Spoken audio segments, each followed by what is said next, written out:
pembukaan bahwa sesungguhnya kemerdekaan itu ialah hak segala bangsa, dan oleh sebab itu maka penjajahan di atas dunia harus dihapuskan karena tidak sesuai dengan pri kemanusiaan dan pri keadilan.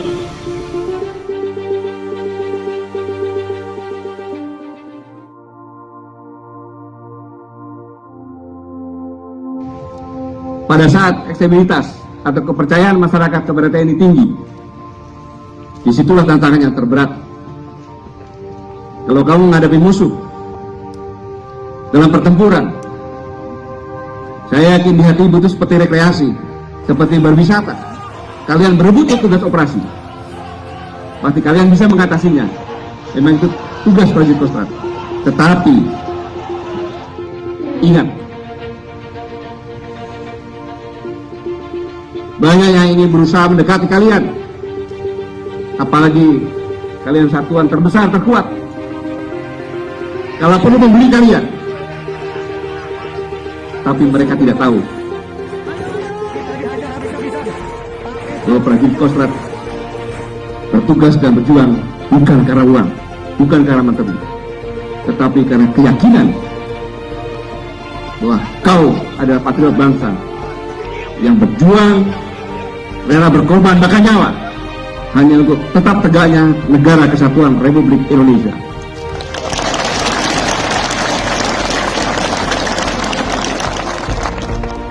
Ini saya ingatkan.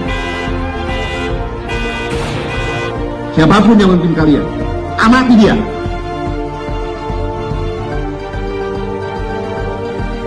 Kalau sudah dia kelihatan akan menjual Kostrad, bersikap kalian.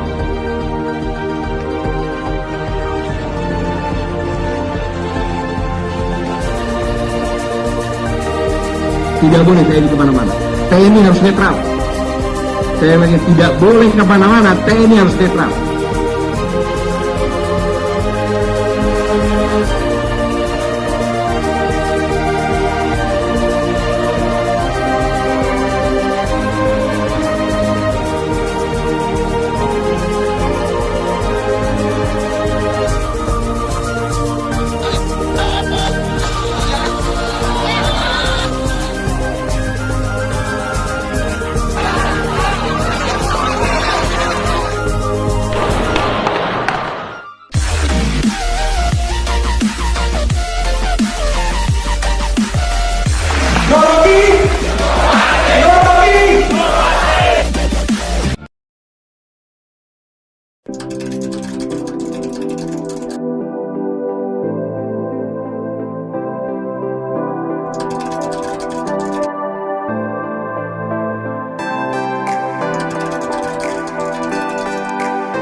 Bangsa ini penakut karena tidak mau bertindak kepada yang bersalah. Tetap saja kebenaran kita pertahankan, tapi sikap kita itu jangan sampai bangsa ini perang saudara. 300.000 orang tanda tangan supaya saya jangan berhenti jadi presiden.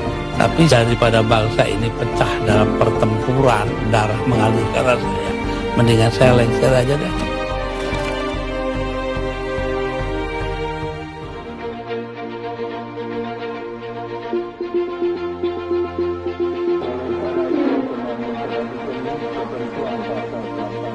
In the presidential palace, Suharto floundered, losing control of events.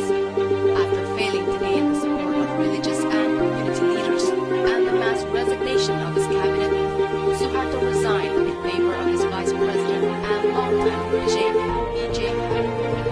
Saya memutuskan untuk menyatakan berhenti.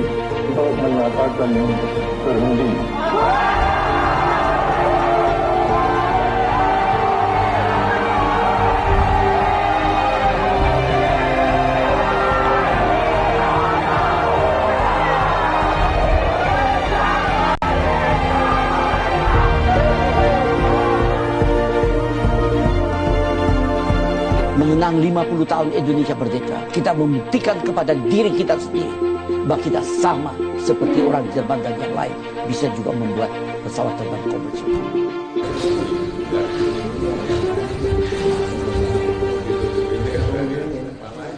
Andai kata saya laksanakan itu, he's only an airplane maker, he can never make Indonesia. Saya akan menghadapi inflasi tinggi, suku bunga tinggi, nilai rupiah anjlok hanya 20% dari nilainya. Sudah melampaui 16.000 mau ke 20.000. Negara tetangga, saya sebut aja namanya Lee Kuan Yew. Dia mengatakan kalau Habib pakai akan melampaui 20.000. Orang antre, makanan kurang, PHK banyak. Itu kan lebih penting dari pesawat terbang itu. Saya dahulukan ini dulu. Jadi saya ngalah untuk menang. Yang menang itu siapa? Rakyat.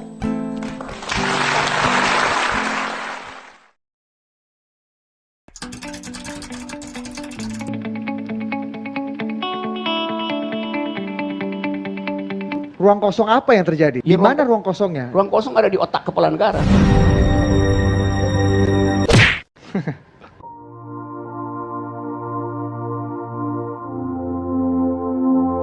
Hukum di Indonesia itu bukan akibat dari konsepsi keadilan, tetapi akibat dari instruksi politik. Maka kita tahu apa yang terjadi di balik meja birokrasi, di balik meja parlemen, yaitu transaksi keuangan, di balik tembok istana, yaitu korupsi. Jadi jangan bicara normatif tentang hal yang secara deskriptif kita lihat setiap hari.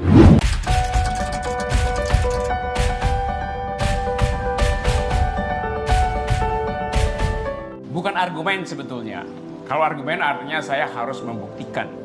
Tetapi prinsip pertama di dalam kita bernegara adalah mentaati aturan konstitusi. Jadi dasar gugatan kita adalah mengembalikan makna primer dari konstitusi. Di dalam konstitusi kita, syarat untuk mencalonkan presiden tidak boleh ditambahkan dengan alasan apapun. Karena konstitusi kita cuma bilang, bila Anda dilantik jadi presiden, itu karena Anda melampaui suara 50% plus 1. Full stop, cuman itu intinya. Jadi kalau ada tambahan 20% segala macam, itu adalah akal-akalan konstitusional. Dan itu adalah akal bulus. Dan itu adalah menghina kecerdasan publik. Jadi dasarnya itu sebetulnya. Kalau soal politik kita bisa berdebat. Tetapi sekali lagi, konstitusi itu adalah pembuluh darah publik, pembuluh darah demokrasi. Nggak boleh digunting. Yang lebih nggak masuk akal misalnya adalah bahwa partai-partai yang sebetulnya belum tentu punya suara di pemilu 2019 sudah menentukan lebih awal di preempt pencalonan presiden. Jadi kita ingin agar supaya syarat pencalonan itu ditentukan oleh konstitusi, bukan oleh undang-undang. Itu prinsipnya. Nah, kesalahan berpikirnya terjadi adalah bahwa seolah-olah persyaratan presiden itu adalah hak dari partai politik yang memenangkan pemilu di 2014. Itu adalah sebetulnya kadaluwarsa. Terima kasih. Tapi bagi kami, threshold itu tetap penting sebagai upaya untuk mengucapkan ulang konstitusi yang benar. Dulu dianggap itu sebagai upaya untuk meloloskan pihak lain. Sekarang buktinya, pihak SBY dan Prabowo tidak lagi peduli pada soal itu. Dia udah bikin koalisi, apa gunanya threshold itu?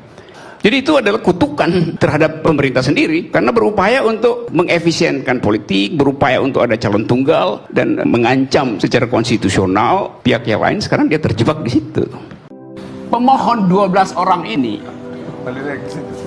ya mendalilkan soal judicial review itu bukan untuk 2019, tapi untuk menegakkan ulang kedaulatan rakyat. Jadi mereka yang mencurigai ini beban politik, justru mereka yang berpikir politis itu. Itu soalnya. Karena soal kita adalah soal konstitusi.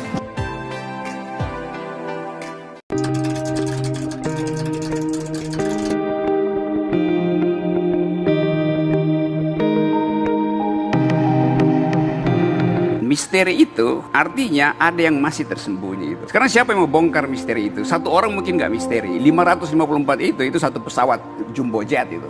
554 itu sama dengan anggota DPR di Senayan. Bayangkan satu Senayan tuh orang Jakarta bilang koit. tiba-tiba itu. Karena ini akut kan, tidak kronis. Tiba-tiba dalam satu jangka waktu yang pendek ada 550 orang meninggal. Jadi sekarang mau ditanyakan, misteri ini mau dipecahkan oleh siapa? Oleh dokter? Saya berterima kasih pada dokter Ani. Karena dia lakukan sesuatu beyond the call of duty. Melampaui tugas harian dia itu, melakukan riset. Karena itu dia mesti cari semua variabel, termasuk kerjaan KPPS. Jadi yang ada adalah ibu dokter ingin memecahkan misteri itu. Saudara Putu dan saudara Adian ingin menghalangi misteri itu terbuka itu. Itu dua hal. Bung Adian, Kenapa cukup sampai di situ Bung Adian. Ternyata manipulatif. Kenapa Saya kritik apa yang disampaikan. Saya tidak mengkritik pekerjaan.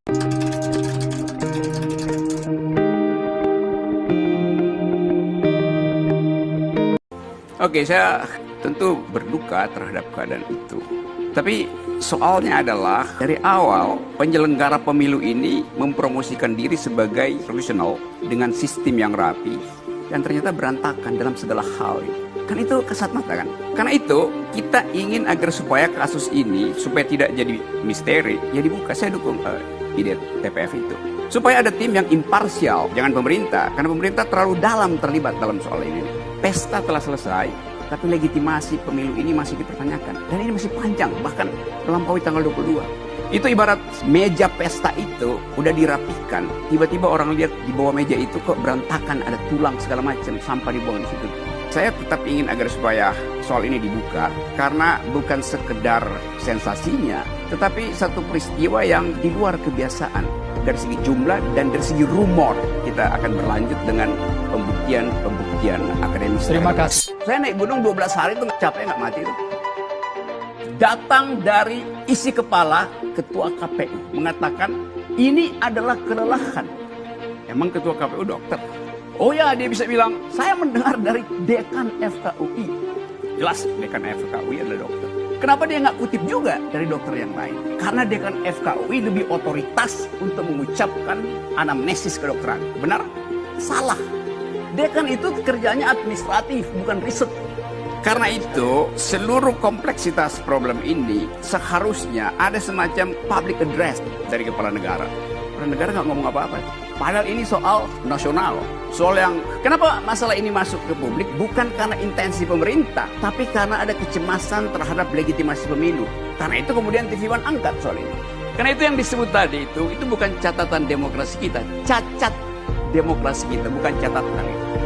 Karena ada soal kegentingan.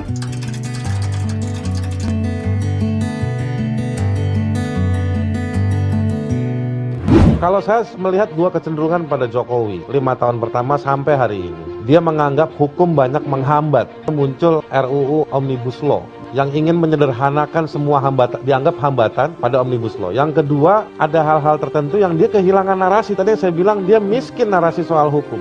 Jadi dua hal ini yang selalu muncul. Oke.